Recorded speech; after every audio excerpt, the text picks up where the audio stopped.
The better here. You okay? Good. Yeah. Okay, so we have this, I would say this is almost like called a dilated pore of liner. Do you know all of our terms now? Have you been watching enough of our videos? This is probably called even the dilated pore liner. It's like a cyst, or a blackhead that's pretty superficial. It's, the reason it's dark in the center is because it's what we call oxidized. Make sure I'm not hurting you, right? Never hurting you? Correct. Good. Let me see if I can squeeze a lot of this out for us here. Look at her cute little cyst there. See, it's like it's actually a cyst, I would say. I wouldn't say it's a real pore of liner. But the cyst is in a little sac, and I think I gave you wrong. I think I do need a little something else here. Let me pause right there. The epidermoid cyst, actually, you have. And so there's usually a little sac around it, so I just need to make sure I get all of it out. Otherwise, it could come back. I'm actually going to squeeze it a little bit here with my actual forceps here, because I think I can get some of it out with that. There we go. You okay, right? Yeah. Okay, good. Looks like you got most of that out here. I can show you, I'll be able to show you all the contents in a little bit, but I want to make sure I get that sac out.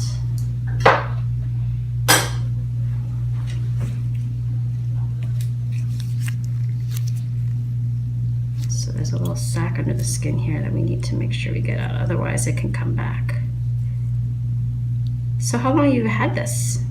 I'd say a good 3 years. Yeah, so just slowly kind of growing, and it got more flattened like in the last year. Yeah, it's like because you're so thin, you're so teeny tiny. I think it just got pushed down because it's so you don't much stretch here to your skin. Yeah, you know what I mean. It can't really get that much bigger; it just gets smushed.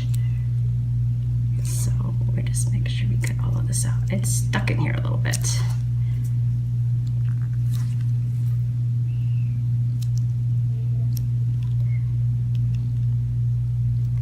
A pore of liner, I thought this might be a pore of liner, but I would say it's not. A pore of liner is a little more sticky too. It's a little more adherent. This is a cyst that has a sac. This is part of the sac wall, you see, and we need to get all of that off just so it won't recur. And remember again, if you ever feel anything sharp, you make sure you let me know, because sometimes it's just, a little areas, a little baby area might not be numb or something, and we just put more numbing if you need to. You okay? Yeah, okay. Good. See the edge of the sac wall. I need to pull that off, and it's very friable, so it's not very easy to remove it all in one piece. Just got to take our time and give it a little extra TLC. It's been there for a while. It's not going to come out without a little bit of a fight. We need to be gentle with it. Is that weird that I talk to my sis like this? Probably. And then we'll see if we need to put a stitch in it or something. I doubt it still, but see, there's still a little edge right here. Right there. There's some of it. See how that sac wall is very thin and tears easily?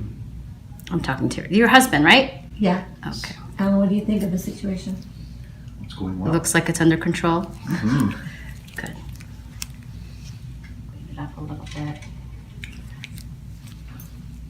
The situation is good. Just got to make sure we get it all. And I should show you that woman too with that big black head on her face there. We actually, when we removed it, it looks really good now. It just has a tiny, you can't even see where it was. And it should be the same here. This should heal very well. Your days as a back model are not over. She's always had a beautiful back. She has beautiful skin and a beautiful body, first of all. And I'm sure she can probably eat whatever she wants, and it doesn't do anything. She's one of those disgusting people. She eats on that treadmill. She does. Well, at least you even exercise. Some people don't even exercise. It's a wash at that point, right? Do you really eat on the treadmill? Yes, I do. That is so My favorite is funny. like chocolate bark with like the almonds. So in why it. do you exercise then? Just I because can eat you like? whatever I want. Oh, I see. If you just have to do a little exercising, then you can really eat whatever you want. Yeah. Really, you're so lucky. No, I can't do that myself. Let me just trim this a little bit so it's nice and flat. A little extra skin there. Maybe I should put a stitch there. No. You know, I think I will. I think I'll just put a little top stitch on there. You're more than welcome to come in, but I could save you a trip by. And if you feel hesitant about doing that or you're concerned about it, we can definitely do that. We'll make an appointment for her anyways, okay? You okay? Mm-hmm. It's all out of there now? It is all out, yeah. I don't really have anything real dramatic to show you because it kind of came out in portions. It didn't all come out. Like the sac wasn't very, the sac wall wasn't very thick. So it didn't really come out in one full piece, but we have the video. We can show it to you.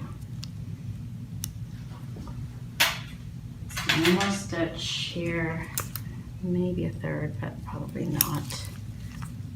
And you can wait, I would say wait like 7 to 10 days to remove this stitch. So I'm not putting a deep one under there. Do you do like yoga or a lot of stretching and stuff? No, I do. I do other things like running and swimming and stuff like that. Okay.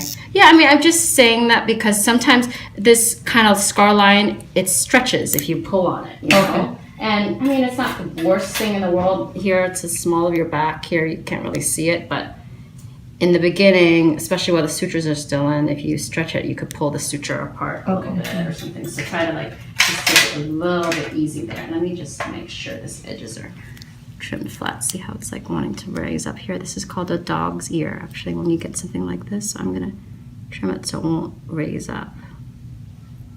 It makes a little scar line a little longer, but it won't pooch up there like that then. There we go.